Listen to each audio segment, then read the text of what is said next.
Hello friends, welcome to honey GS classes. 9th January daily current affairs. మొత్తం ఈరోజు 11 articles మనకి వార్తల్లో ఉన్నాయి. So first 9th January very famous Pravas Bharatiya Divas అని చెప్పేసి జరుపుకుంటాం. సో జనవరి 9th ఈరోజు ఎందుకు అంటే 1915లో సో జనవరి 9న మన గాంధీజీ సౌత్ ఆఫ్రికా నుంచి ఇండియాకి వచ్చింది కాబట్టి సో ఆ దినం సందర్భంగా మనము 2003 నుంచి ప్రవాస భారతీయ దివాస్ అని చెప్పేసి ఎవ్రీ ఇయర్ జరుపుకుంటాము జనవరి 9. బట్ 2015 నుంచి ఏం చేస్తున్నామంటే ఎవ్రీ 2 ఇయర్స్కి జరుపుకుంటున్నాం. కాబట్టి 2023లో జరుపుకున్నాము. ఈ ఇయర్ మనకి లేదు సమ్మిట్. అయితే Pravasi Bharatiya Divas summit every 2 years from 2015. ఇది మనకు టీఎస్పీఎస్సీలో క్వశ్చన్ అడిగిందండి. సో 2015 నుంచి అని చెప్పేసి టీఎస్పీఎస్సీ క్వశ్చన్ అడిగింది. జనరల్గా మనకి ఇటువంటి ఫోకస్ చేయము, బట్ టీఎస్పీఎస్సీ నెంబర్స్ మీద ఫోకస్ చేస్తుంది. సో కొత్త సభ్యులు వచ్చినాక క్వశ్చన్ అడిగే ప్యాటర్న్ మారాలని చెప్పేసి మనం కోరుకోవాలి. ఇది మేధా పరీక్ష కంటే ఇన్ఫ్యాక్ట్ చిరాకు తెప్పిస్తుంది ఇటువంటి ప్రశ్నలు చూస్తే. ఇట్ట ఏం టెస్ట్ చేస్తున్నాడు 2015 నుంచి 2 ఇయర్స్ క్వశ్చన్ అడిగి. రైట్, 2023లో జరిగింది. అది ఇండోర్లో జరిగింది. ఇన్ఫ్యాక్ట్ మనకి స్టేట్ పేరు Madhya Pradesh. So last year theme ఏంటి అంటే అమృత్ కాల్ లోపల భారతదేశం యొక్క పురోగతికి నమ్మకమైన భాగస్వాములు అని చెప్పేసి ప్రవాస భారతీయుల్ని ఉద్దేశిస్తూ థీమ్ తీసుకోవడం జరిగింది. సో మనకి 2047 కల్లా ఇండియా డెవలప్డ్ కంట్రీ కావాలి కాబట్టి అందులో ఈ ప్రవాస భారతీయులందరూ హెల్ప్ చేయాలని చెప్పేసి థీమ్ తీసుకోవడం జరిగింది. 2015 నుంచి ఎవ్రీ 2 ఇయర్స్ కాబట్టి 2024లో సమ్మిట్ లేదు. మళ్ళీ మనకు నెక్స్ట్ ఇయర్ ఉంటుంది. నెక్స్ట్ ఈ జనవరి మాసంలోనే very famous Indian Science Congress జరగాల్సి ఉండే, బట్ మనకు అది డిస్కస్ చేసినాం. అది కూడా మనకి వాయిదా పడింది. సో 2 ఫేమస్ సమ్మిట్స్ మనకి ఈ ఇయర్లో లేవు కాబట్టి సంతోషం. So next very infamous case. So Bilkis Bano case అని చెప్పేసి మనం ఇంతకుముందు బిల్కిస్ బానో మీద ఒక 3 to 4 వీడియోస్ చేసి ఉన్నాము రెగ్యులర్ కరెంట్ అఫైర్స్ లోపల. సో ఆ వీడియో కొనసాగింపు ఇది. బట్ మనం బ్రీఫ్గా డిస్కస్ చేస్తాం ఏం జరిగిందని చెప్పేసి. సుప్రీంకోర్టు ఏమని తీర్పు చెప్పింది. సో బిల్కిస్ బానో ఏం జరిగింది అంటే 2002లో ఈ ఫిబ్రవరి మాసం లోపల గోధ్రాలో సబర్మతి రైలు అని చెప్పేసి దహనం జరిగింది. అందులో కరసేవకులు ఇన్ఫ్యాక్ట్ చనిపోయారు కొంతమంది. తర్వాత కరసేవకులు ఈ ముస్లిమ్స్ అందరినీ ఇన్ఫ్యాక్ట్ ఊచకోత కోసేందుకు అల్లర్లు తీసుకొస్తారు. సో అప్పుడు ఒక ముస్లిం మహిళ ఉన్నది, ఆమె పేరు బిల్కిస్ బానో. ఇన్ఫ్యాక్ట్ ఈ ముస్లింలను ఊచకోత కోస్తున్నారని చెప్పేసి వదంతులు వచ్చినాక ఏం చేస్తారు అంటే పారిపోయేందుకు ప్రయత్నం చేస్తారు. సో ఫస్ట్ మనిషి ఉనికిలో ఉండాలి కాబట్టి సో ఈమె పారిపోయేందుకు ప్రయత్నం చేసింది. సో ఆ ఫ్యామిలీలో అందరిని చంపేశారు. 3 మహిళల్ని రేపు చేస్తారు.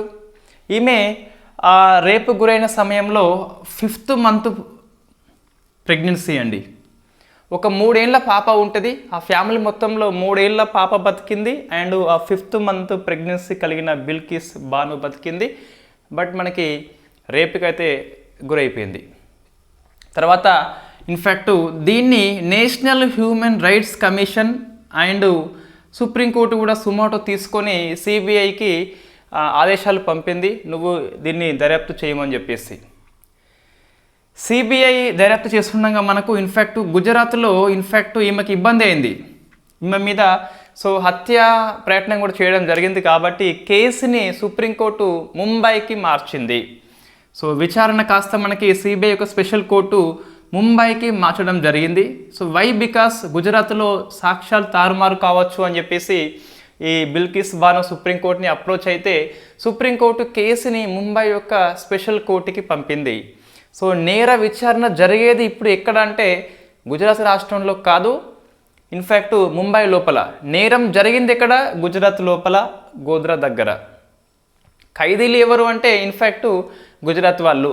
బట్ మనకి విచారణ చేసింది మాత్రము ముంబై. ఇది బాగా గుర్తుపెట్టుకోవాలి, మళ్ళీ మనకి ఇదే క్లాస్లో పనికొస్తుంది.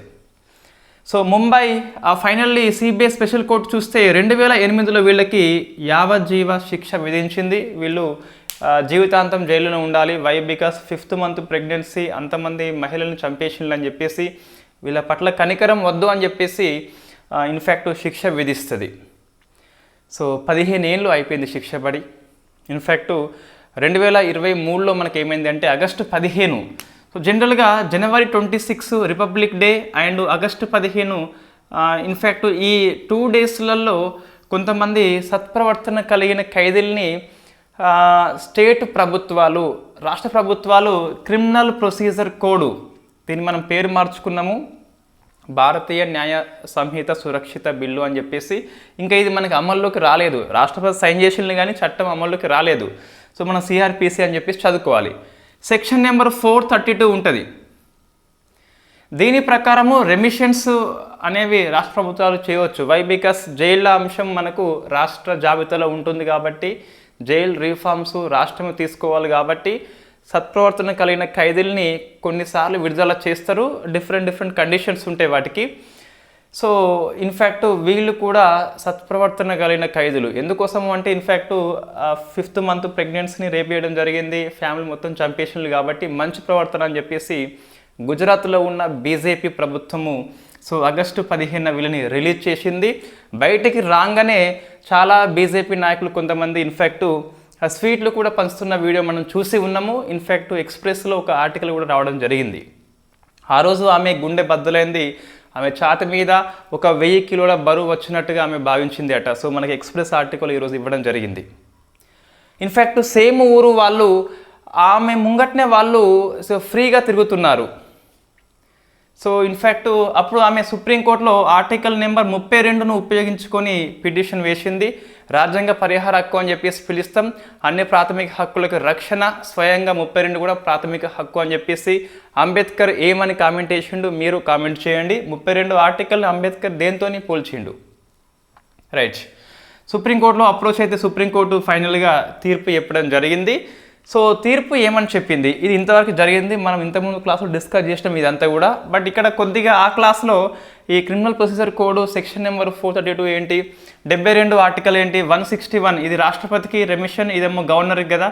ఇవి రెండు కాకుండా మనకి చట్టపరంగా కొన్ని ఏర్పాట్లు చేసిండ్లు, అందులో సిఆర్పిసి అని చెప్పేసి ఉంటుంది. ఇదంతా మనం డిస్కస్ చేసినాము, ఆ వీడియోలో ఉంది ఆల్రెడీ.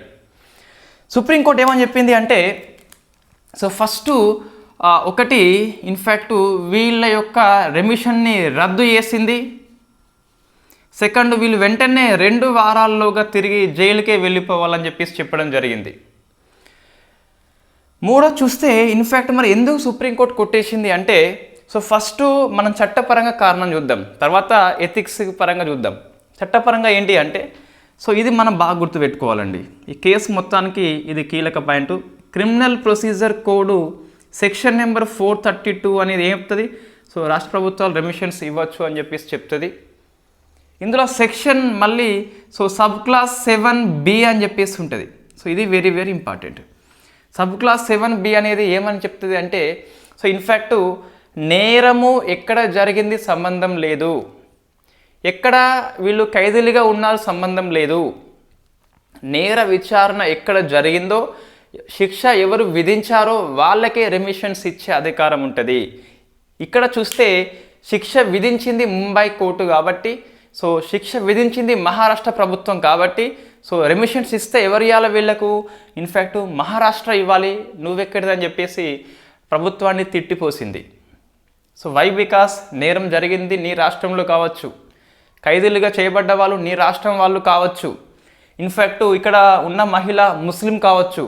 సో మొత్తం మీద ఈ మాట మాట్లాడిందండి. మీరు అన్ని పేపర్లు దాకా చూసి ఉంటారు. జాతి మతంతో సంబంధం లేకుండా సో ఇటువంటి రెమిషన్స్ మనం ఇచ్చేటప్పుడు కొద్దిగా చూసుకోవాలి. వీళ్ళు రేప్ చేశారు, 5th మంత్ ప్రెగ్నెన్సీ, అంతమంది మహిళలను చంపేస్తారు అని చెప్పేసి చెప్పడం జరిగింది. సో యాజ్ పర్ లా ప్రకారం చూసినా చెల్లదు అని చెప్పేసి ఇన్ఫ్యాక్ట్ ఇప్పుడు రెమిషన్స్ మరి వీళ్ళు ఇవ్వచ్చా మహారాష్ట్ర అంటే? ఎస్ ఇవ్వచ్చు. వాట్ నెక్స్ట్ అని చూస్తే గిట్ట వీళ్ళు 2 వారాలుగా జైలుకి వెళ్ళాలి, జైల్లో ఉంటేనే రెమిషన్ కోరే హక్కు కలిగి ఉంటారు, బయట ఉంటే వీళ్ళు హక్కు కోల్పోతారు. కాబట్టి రెమిషన్ అడిగేందుకైనా మళ్ళీ వాళ్ళు జైలుకి పోవాల్సిందే. మరి మహారాష్ట్ర ప్రభుత్వం ఏం చేస్తుంది మనకు తెలియదు. వాళ్ళు రెమిషన్ ఇవ్వచ్చా? సో మళ్ళీ జనవరి 26 వస్తుంది కాబట్టి సో మన సిగ్గు లేకుండా ఇవ్వచ్చు. సో ఇన్ఫ్యాక్ట్ ఇప్పుడు బంతి అనేది గుజరాత్ యొక్క బీజేపీ ప్రభుత్వం నుంచి మహారాష్ట్ర యొక్క బీజేపీకి వెళ్ళిపోయింది. సో ఆగస్టు 15 అయిపోయింది, 26 దగ్గరలో ఉన్నది, ఇస్తే ఇవ్వచ్చు, పెద్ద దాన్ని అడ్డంకి ఎవరు ఉంటారు? గవర్నమెంట్ ఆఫ్ మహారాష్ట్ర ఇష్టము, సెక్షన్ నెంబర్ 432 అదే చెప్తుంది. సో మళ్ళీ సుప్రీంకోర్టులో కేసు వేస్తే మళ్ళీ ఏమవుతుందో తెలియదు, కానీ ఇప్పుడైతే ఇస్తే ఇవ్వచ్చు. సరే, జనవరి 26కు మిస్ అయ్యింది వీళ్ళు, ఆగస్టు 15కి ఇస్తే ఇవ్వచ్చు. రైట్. ఇక్కడ జాతి మతం కాకుండా మహిళ అని చెప్పేసి చూసుకోవాలి. చాలామంది మనకు వాట్సాప్ స్టేటస్ పెడతారు ధర్మం దేశం అంటూ, ఇన్ఫ్యాక్ట్ ఇటువంటిది పెట్టరు. ఇన్ఫ్యాక్ట్ వాళ్ళు నమ్మే సిద్ధాంతాలకు కాకుండా సో ఇటువంటిది పెట్టరు. సో ఎప్పుడైనా ఒక పార్టీకి అనుబంధంగా ఒక పార్టీకి సమర్థిస్తూ వ్యాఖ్యలు చేసేటప్పుడు ఇటువంటిది కూడా చూసుకోవాలి. సో ఇన్ఫ్యాక్ట్ 5 మంది సుమారుగా ఎంతమంది చనిపోయినో తెలియదు మనకు. సో 5th మంత్ ప్రెగ్నెన్సీ రేపన్నప్పుడు ఇంకా దానికి కనికరం లేకుండా వాళ్ళని ఉరిశిక్ష విధించాల్సిందని చెప్పేసి సుప్రీంకోర్టు వ్యాఖ్యానం చేసింది. ఇంకోటి, సో మన కేసు అవసరం 2005లో Laxman Naskar versus union of India అని చెప్పేసి మన ఎక్స్ప్రెస్ ఆర్టికల్లో కేసు పేరు వచ్చింది. సో ఇందులో సుప్రీంకోర్టు కొన్ని గైడ్లైన్స్ ఇచ్చింది. ఈ జైళ్ళ పరిధి అనేది స్టేట్ గవర్నమెంట్ లిస్టులో ఉండవచ్చు కాక, బట్ కొన్ని దృష్టిలో పెట్టుకోవాలి రెమిషన్ ఇచ్చేటప్పుడు. సో ఆ కేసు పేరు మనం గుర్తుపెట్టుకోవాలి. నేను నోట్స్లో రాయలేదు, బట్ ఇప్పుడు నేను రాస్తాను. ఒకవేళ నాకు గుర్తు లేకుండా కూడా మీరు నోట్స్లో యాడ్ చేసుకోవాలి. Lakshman Naskar versus union of India 2005 కేసులో ఈ రాష్ట్ర ప్రభుత్వాల యొక్క రెమిటెన్స్ విషయంలో గైడ్లైన్స్ ఒక 5 పాయింట్స్ ఉన్నాయి. సింపుల్ చెప్పాలంటే సమాజాన్ని ప్రశ్నించేలా వాళ్ళ యొక్క నేరం ఉండద్దు, వాళ్ళ ప్రవర్తనలో మార్పు వచ్చేలా ఉంటే రెమిషన్స్ ఇవ్వచ్చు. వాళ్ళ ప్రవర్తనలో మార్పు ఏమొస్తుంది మనం చూసినాం ఆల్రెడీ. విడుదల అనంతరం స్వీట్లు పంచుకొని ఎగతాళిగా మాట్లాడిల్లు వాళ్ళు. రైట్. ఇది బిల్కిస్ బానో కేసు అని చెప్పేసి very infamous case in India. Next ఒక చిన్న లాజిక్ మనకి సురేంద్ర పాల్ అని చెప్పేసి ఇన్ఫ్యాక్ట్ రాజస్థాన్లో బీజేపీ మంత్రి, ఎమ్మెల్యే కాదు, ఇన్ఫ్యాక్ట్ మంత్రి ఇతను. వాస్తవంగా ఏమైంది అంటే సో ఉప ఎన్నికల్లో ఓడిపోయిండు. మనకి రీసెంట్గా రాజస్థాన్ అసెంబ్లీ ఎన్నికలు జరిగినాయి కదా, ఇది ఉప ఎన్నిక. ఇది సో ఉప ఎన్నికల్లో ఇన్ఫ్యాక్ట్ కాంగ్రెస్ అభ్యర్థి మీద ఓడిపోయిండు, మంత్రిగా ఉన్నాడు కాబట్టి. So what next? వాస్తవంగా ఉప ఎన్నిక ఎందుకు వచ్చిందంటే ఈ కరణ్పూర్ పేరు అవసరం లేదు, గుర్తుపెట్టుకోవద్దు. ఈ పేరు కూడా అవసరం లేదు, ఎగ్జామ్లో ఏం రాదు. ఎందుకోసం డిస్కస్ చేస్తున్నట్టు మనకు ఒక ఆర్టికల్ అవసరం ఉంది, ఆర్టికల్ కోసం అని చెప్పి డిస్కస్ చేస్తున్నాం. సో కరణ్పూర్ లోపల ఏమైంది అంటే ఈయన సురేంద్ర పాల్ ఇన్ఫ్యాక్ట్ బీజేపీ అభ్యర్థిగా పోటీ చేస్తున్నాడు, కాంగ్రెస్ అభ్యర్థిగా సంథింగ్ ఎవరో పోటీ చేస్తే సో ఎన్నికలు రాకముందే ఆ కాంగ్రెస్ అభ్యర్థి మరణించాడు. కాబట్టి ఎన్నికల సంఘం ఇక్కడ ఎన్నిక కండక్ట్ చేయలేదు. అసెంబ్లీ ఎన్నికలు అయిపోయినాయి, ఇతనికి మంత్రి పదవి వచ్చింది, ఎమ్మెల్యేగా పోటీ చేయలేదు ఇతను కూడా. ఇన్ఫ్యాక్ట్ ఎన్నికలు వాయిదా పడ్డాయి కాబట్టి. సో నెక్స్ట్ ఉప ఎన్నిక కండక్ట్ చేసిండు. ఉప ఎన్నికల్లో ఈ మంత్రి ఓడిపోయిండు, కాంగ్రెస్ అభ్యర్థి ఎవరో చనిపోయిండు, వాళ్ళ కొడుకు మొత్తం మీద కూతురు ఎవరో మొత్తం మీద గెలిచిండ్లు. సో వాట్ నెక్స్ట్ అంటే మనకు మంత్రిగా సో ఎన్ని నెలలు ఉండొచ్చు అంటే 6 months ఉండొచ్చు వరుసగా. ఒక సభలో సభ్యుడు కాకుండా వరుసగా 6 నెలలు మంత్రిగా ఉండొచ్చు. సో మనకి very famous in fact 75 sub class 5 అని చెప్పేసి సెంట్రల్లో ఉంటుంది, 164 సబ్ క్లాస్ 4 అని చెప్పేసి ఇన్ఫ్యాక్ట్ ఇక్కడ మనకి రాష్ట్రంలో ఉంటుంది. సో ఈ 5-4 గుర్తుపెట్టుకోవాలి, 2 సేమ్ ఆర్టికల్స్ కాదండి. సో మనం ఇంతకుముందు మొన్న డిస్కస్ చేసినాం ఆల్రెడీ. ఇన్ఫ్యాక్ట్ 75-5 అనేది సో లోక్సభలో లేదా రాజ్యసభలో ఉమ్మడిలో 6 months సభ్యుడు కాకుండా మంత్రిగా ఉండరాదు. ఇక్కడ చూస్తే మనకు శాసన మండలి ఉంటే అది కూడా ఉంటుంది. ఉభయ సభలలో 6 నెలలు సభ్యుడిగా ఉండకుండా ఏ ఒక్క వ్యక్తి మంత్రిగా ఉండద్దు. వరుసగా 6 నెలలు కంపల్సరీ గైర్హాజరు సభలో ఉండద్దు అని చెప్పేసి ఈ ఆర్టికల్ చెప్తుంది మనకు. అంటే సభ సభ్యుడు కాకుండా 6 నెలలు మనం మంత్రిగా ఉండొచ్చు. 6 నెలలు ఒక రోజుకి మంత్రి పదవి డిస్క్వాలిఫై అయిపోతాడు అతను. ఎందుకు? వరుసగా 6 నెలల పాటు సభా సభ్యత్వం లేదు కాబట్టి. అందుకోసం అని చెప్పేసి మనకి ఆర్టికల్ కోసం అని చెప్పేసి డిస్కస్ చేసినాము. దయచేసి ఈ పేరు అవసరం లేదు మనకు, ఇన్ఫ్యాక్ట్ ఇది కూడా అవసరం లేదు. అయితే మరి వాట్ నెక్స్ట్ అంటే ఇంకా 6 months కాలేదు కాబట్టి ఇది పెద్ద మంత్రి పదవి పోదు. ఇది రాజస్థాన్ కాబట్టి ఇక్కడ ఎమ్మెల్సీ కూడా లేదు. మళ్ళీ ఇతను ఏం కావాలి, ఇక్కడనైతే పోటీ చేయరాదు మళ్ళీ, ఎందుకు కాంగ్రెస్ అభ్యర్థి గెలిచిండు కాబట్టి. ఈయన మంత్రి పదవి ఉండి ఇంకా మళ్ళీ వేరే ఒకరిని రాజీనామా చేపించి ఇన్ఫ్యాక్ట్ మళ్ళీ పోటీ చేసి మళ్ళీ గెలవాలి, మళ్ళీ ఓడిపోవాలి ఇతను. మళ్ళీ ఏమవుతుంది, ఇన్ఫ్యాక్ట్ 6 months వస్తుంది, అప్పుడు ఆటోమేటిక్గా డిస్క్వాలిఫై అయిపోతాడు. రైట్. ఒకటి సింపుల్ చెప్పాలంటే ఇతనికి ఓడిపోయిందంటే ప్రజాభిష్టం లేదు ఇతనికి.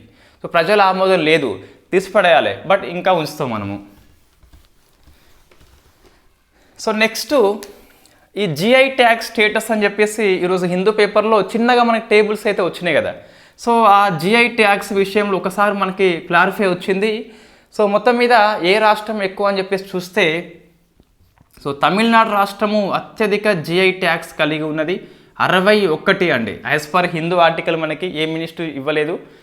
So ministry of commerce and ఇండస్ట్రీలో చెక్ చేసినా బట్ మన డాటా మనకి ఇంకా పూర్తిగా లేదు అందులో. సెకండ్ యూపీ అని చెప్పేసి 56 ఉన్నది. సో నెక్స్ట్ కర్ణాటక అని చెప్పేసి 48 ఉన్నాయి. నెక్స్ట్ కేరళ అని చెప్పేసి, తర్వాత మహారాష్ట్ర అని చెప్పేసి ఉన్నవి. సో ఈ మొత్తం మీద 30 ఎంతో ఉన్నట్టున్నది, పెద్దగా అవసరం లేదు మనకు. సో 61 మనం గుర్తుపెట్టుకో తమిళనాడు అని చెప్పేసి, ఇది యాజ్ అండ్ టుడే అని చెప్పేసి హిందూ ఆర్టికల్లో మనకి ఆ టేబుల్ బాక్స్లో ఫిగర్ ఇవ్వడం జరిగింది. నెక్స్ట్ చూస్తే అయితే కేటగిరీస్ పరంగా చూస్తే ఎక్కువ హస్తకళలు హ్యాండ్ క్రాఫ్ట్ లోపల ఉన్నాయి. ఆల్మోస్ట్ 290 చేంజ్ అండి. ఎగ్జాక్ట్ ఫిగరు 285 అని చెప్పేసి ఉన్నది. హస్తకళలు హైయెస్ట్ అట కేటగిరీ పరంగా. సో రెండవ కేటగిరీ వస్తే మనకి వ్యవసాయం అని చెప్పేసి 196 ఉన్నాయి.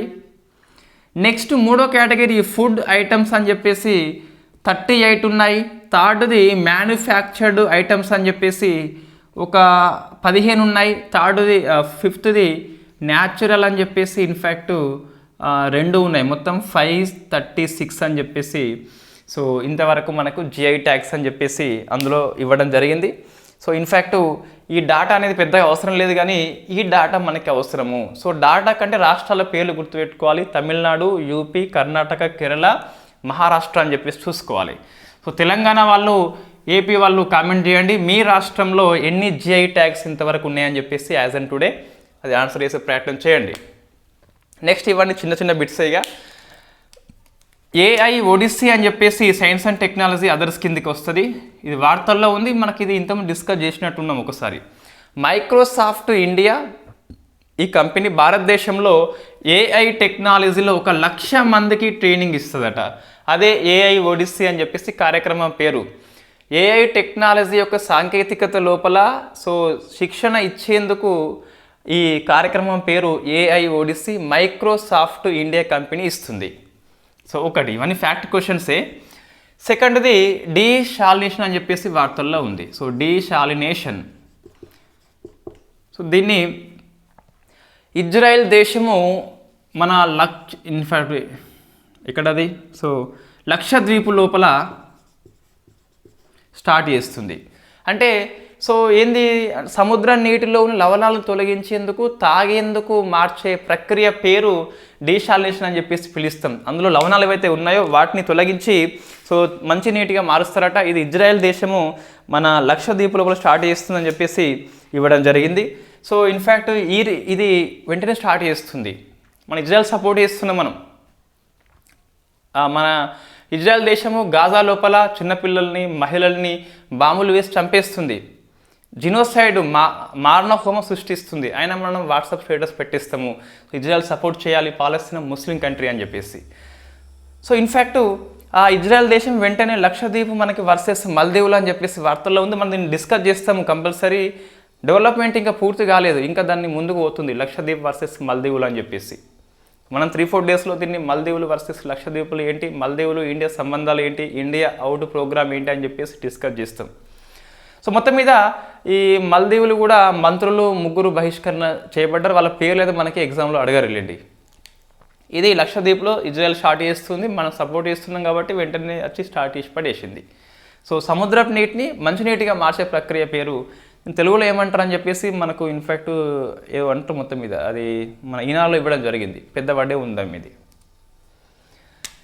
నెక్స్ట్ బాయు అని చెప్పేసి ఉన్నదండి. బాయు ఇన్ఫ్యాక్ట్ ఒక ఈ స్కూటర్ అండి ఇది. సో ఎలక్ట్రానిక్స్ స్కూటర్, ఇది బైక్ అనుకోండి. సో దీన్ని ఇన్ఫ్యాక్ట్ ఈ ట్యాక్సీ సర్వీస్లోకి ట్యాక్సీగా ఈ బైక్ ట్యాక్సీ అని చెప్పేసి ఇండియాలో ఫస్ట్ది బాయు అనే బైక్ కంపెనీ. ఇన్ఫ్యాక్ట్ దీన్ని ఎవరు తయారు చేశారంటే అస్సాం స్టేట్ ట్రాన్స్పోర్ట్ కార్పొరేషన్ వాళ్ళు స్టార్ట్ చేసిండ్రు. ప్రపంచంలో కాకుండా ఇండియాలో మొట్టమొదటి ఈ బైక్ ట్యాక్సీ సర్వీస్ అనేది బాయు అని చెప్పేసి పిలుస్తాం. సో మనకి ర్యాపిడో ఉంది కదా, అట్లనే బాయు అని చెప్పేసి ఒక కంపెనీ. బట్ ఇది ఈ బైక్ ట్యాక్సీ అని చెప్పేసి సో అస్సాం వాళ్ళు దీన్ని స్టార్ట్ చేయడం జరిగింది. Next world heritage committee, UNESCO యొక్క వరల్డ్ హెరిటేజ్ కమిటీలో so India chairmanship and India ఈ వరల్డ్ హెరిటేజ్ కమిటీ యొక్క యాన్యువల్ సమ్మిట్కి హోస్ట్ చేస్తుంది వెరీ ఫస్ట్ టైం 21 జూలై నుంచి 31 జూలై 2024 వరకు. ఇండియా 10 డేస్ పాటు వరల్డ్ హెరిటేజ్ కమిటీకి అధ్యక్షత వహిస్తుంది. వెరీ ఫస్ట్ టైం మీటింగ్కి హోస్ట్ చేస్తుంది. వరల్డ్ హెరిటేజ్ కమిటీ ఏం చేస్తుంది అంటే ఆ మీటింగ్ లోపల వరల్డ్ హెరిటేజ్ సైట్ యొక్క లిస్ట్ని ఫైనలైజ్ చేస్తుంది. సో మనకేమైనా ఇండియాకు దాదాపుగా వస్తే రావచ్చు, మన జూలై లోపల మంచి కరెంట్ అఫైర్స్ దొరుకుతుంది.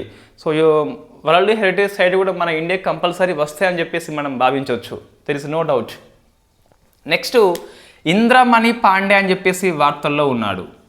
ఇంద్రమణి పాండే ఒకసారి చూడండి, అబ్బాయి అమ్మాయ, మేబీ అబ్బాయి లెక్క కనిపించిండు, బట్ మనకు ఆ ఫోటో అయితే ఇవ్వలేదు. సో ఇన్ఫ్యాక్ట్ ఇతను బిమ్స్టెక్ ఉందిగా మన కూటమి, సో బిమ్స్టెక్ యొక్క సెక్రటరీ జనరల్గా ఎన్నికైండు.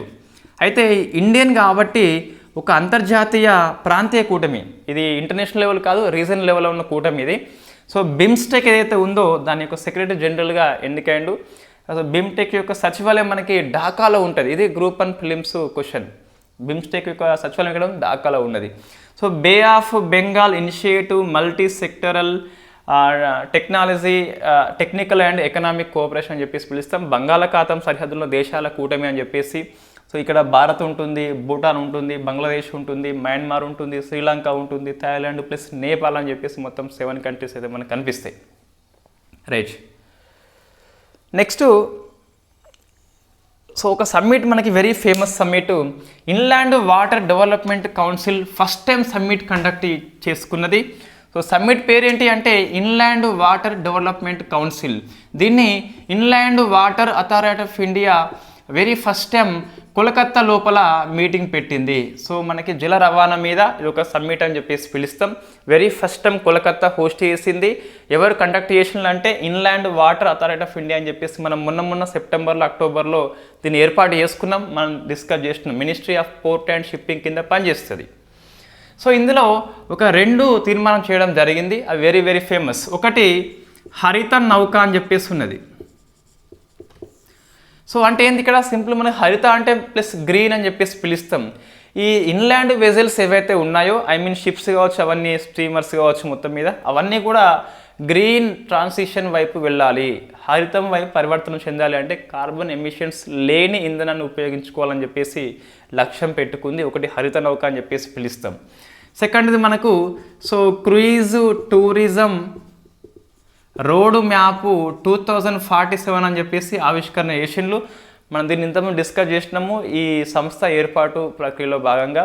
దీని ప్రకారము సో ప్రజెంట్ మొత్తం మనకు 8 వాటర్ వేస్ ఉన్నాయి, 8 జలమార్గాలు ఉన్నాయి. దీన్ని ఎంతకు పెంచాలి అంటే ఇంకొక 26 పెంచాలి. ఐ థింక్ ఇంకొక 26 అయితే పెంచాలని చెప్పేసి, ఎస్ ఇంకో 26 పెంచాలని చెప్పేసి లక్ష్యం పెట్టుకున్నాం. మొత్తం 34 అయిపోతాయి. 8 వాటర్ వేస్ ఉన్నాయి, 26 అదనంగా పెంచాలి రోడ్ మ్యాప్ అని చెప్పేసి ఇది ఏర్పాటు చేసుకుంది. సో హరిత నౌక and cruise tourism road map 2047 అని చెప్పేసి గుర్తుపెట్టుకోవాలి. నెక్స్ట్ ఇంటర్నేషనల్ పర్పుల్ ఫెస్టివల్ అని చెప్పేసి, సో ఈ పర్పుల్ ఫెస్టివల్ని ఇన్ఫ్యాక్ట్ గోవా కండక్ట్ చేసింది. ఈ సమ్మిట్ యొక్క ఉద్దేశం ఏంటి అంటే దివ్యాంగులు, ఫిజికల్ విత్ డిసబిలిటీ ఎవరైతే ఉన్నారో వాళ్ళ యొక్క హక్కుల్ని ప్రోత్సహించాలి, హక్కుల్ని రక్షించాలి ఒకటి. సెకండ్ది వాళ్ళ యొక్క కళలు ఏమన్నా ఉంటే, టాలెంట్ ఉంటే సో ప్రదర్శించేలా ఈ యొక్క ప్లాట్ఫామ్ అని చెప్పేసి పిలుస్తాం. So international purple festival Goa host చేసింది. దివ్యాంగుల యొక్క కళని బయటకు తీసుకొస్తుంది, వాళ్ళ హక్కుల్ని కూడా రక్షిస్తుంది. నెక్స్ట్ తెలంగాణ వాళ్ళకు ఈ ప్రజాపాలన దరఖాస్తులు వచ్చినాయి కదా, అందులో వాటి యొక్క ఇది కొన్నిటిని ఏర్పరేస్తుంది. దానికోసం సబ్ కమిటీ అని చెప్పేసి ఏర్పాటు చేసుకున్నాం. ఆ సబ్ కమిటీ చైర్పర్సన్ మన డిప్యూటీ సీఎం ఎవరు, బట్టి విక్రమార్క. 2 సభ్యులు ఉన్నారు, దుద్దిల్ల శ్రీధర్ బాబు అని చెప్పేసి, ఇంకొక మంత్రి పొంగిలేటి శ్రీనివాసరెడ్డి అని చెప్పేసి ఉన్నారు. సో ముగ్గురు సభ్యులతో మనకి సబ్ కమిటీ అయితే ఏర్పాటు చేసిండ్రు ప్రజాపాలన దరఖాస్తుల విషయంలో. ఇది ఈరోజు కరెంట్ అఫైర్స్. ప్రవాసు భారతీయ దివస్ జనవరి 9 మనకు ఈ ఇయర్ సమ్మిట్ లేదు, లాస్ట్ ఇయర్ జరిగింది ఇండోర్లో అని చెప్పేసి గుర్తుపెట్టుకోవాలి. థీమ్ కూడా గుర్తుపెట్టుకోవాలి, క్వశ్చన్ అయితే వస్తుంది, కన్ఫర్మ్ ఏం లేదు, వస్తే రావచ్చు లేకుండా లేదు. బిల్కిస్ బానో కేసులో మనం ఏం గుర్తుపెట్టుకోవాలి అంతా మనకి నేను నోట్స్లో 2 పేజెస్ పైగా రాసిన అంత స్టోరీ ఏమందని చెప్పేసి అంత అవసరం లేదు. జస్ట్ సెక్షన్ నెంబర్ 432 లోపల 7 సబ్ క్లాస్ బి అని చెప్పేసి గుర్తుపెట్టుకోవాలి. నేరం జరిగిన ప్రదేశం కాకుండా ఆయన ఖైదు చేయబడ్డ ప్రదేశం కాకుండా సో విచారణ జరిగిన ప్రదేశం మనకు రెమిషన్స్ ఇచ్చే అధికారం ఉంటుంది. ముంబైలో జరిగింది కాబట్టి మహారాష్ట్ర ఇస్తే ఇవ్వచ్చు.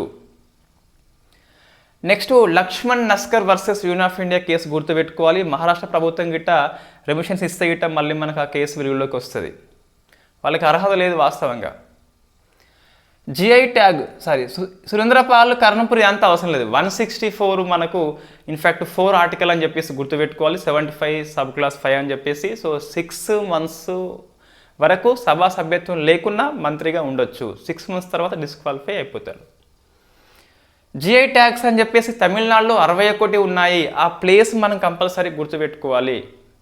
తమిళనాడు అని చెప్పేసి 61 గుర్తుపెట్టుకోవాలి కంపల్సరీ. నెక్స్ట్ ఏఐ ఒడిస్సీ అని చెప్పేసి in fact Microsoft India company AI టెక్నాలజీలో ట్రైనింగ్ ఇస్తుంది 1,00,000 మందికి. డీశాలినేషను లక్షద్వీపు లోపల ఇజ్రాయెల్ స్టార్ట్ చేసింది సముద్ర నీటిని మంచినీటిగా మార్చే ప్రక్రియ అని చెప్పేసి పిలుస్తాం. బాయు అనేది ఒక ఈ బైక్ ట్యాక్సీ. అస్సాం వాళ్ళు దీన్ని స్టార్ట్ చేసింది very first time. World heritage committee అధ్యక్షుడిగా ప్లస్ సమ్మిట్ని హోస్ట్ చేసే దేశంగా ఇండియా 21 జూలై నుంచి హోస్ట్ చేస్తుంది, అధ్యక్షుడిగా ఉంటుంది. Very first time. ఇంద్రమణి పాండితను బిమ్స్టేక్ సెక్రటరీ జనరల్గా అపాయింట్మెంట్ పొందాడు. 1997లో బిమ్స్టేక్ కూటమి ఏర్పాటైంది. మొత్తం 7 member స్టేట్స్ ఉంటాయని చెప్పేసి దానికి సచివాలయం ఢాకా అని చెప్పేసి చూసుకోవాలి. First inland water development council కోల్కతాలో జరిగింది. సో ఇక్కడ మనకు హరిత నౌక అని చెప్పేసి క్రూయిజ్ టూరిజం రోడ్ మ్యాప్ అని చెప్పేసి ఆవిష్కరించుకున్నాం. ఇంటర్నేషనల్ పర్పుల్ ఫెస్టివల్ గోవాలో జరిగింది. ఫిజికల్ విత్ డిసబిలిటీ వాళ్ళ యొక్క రైట్స్ కానీ వాళ్ళ యొక్క టాలెంట్ని బయటకు తీయాలని చెప్పేసి సబ్మిట్ పెట్టుకున్నాము. ప్రజాపాలన కోసం అని చెప్పి సబ్ కమిటీ మన deputy CM plus Duddilla plus Ponguleti దానిలో సభ్యులుగా ఉన్నారు. ఇది 9th జనవరి. సో రేపు మనకి economic current affairs revision class సాయంత్రం ఉంటుంది నేరుగా. సో మార్నింగ్ వీలైతే గిట్ట జిఎస్ బూస్టర్స్. సో ఒకసారి మీరు ఫస్ట్ అది కామెంట్ చేయండి. జిఎస్ బూస్టర్ వల్ల ఉపయోగం ఉందా? ఉపయోగం ఉంటే కంటిన్యూ చేద్దాం, లేకుంటే ఇన్ఫ్యాక్ట్ వాళ్ళని ఇబ్బంది పెట్టి క్లాస్ చేయమంటే మనకి ఇబ్బంది అవుతుంది. సో ఇన్ఫ్యాక్ట్ నిజంగా అవసరం ఉంటేనే అది చేద్దాం, లేకుంటే లేదు. Thank you very much. రేపైతే ఈవినింగ్ ఎకనామిక్ క్లాస్ ఉంటుంది.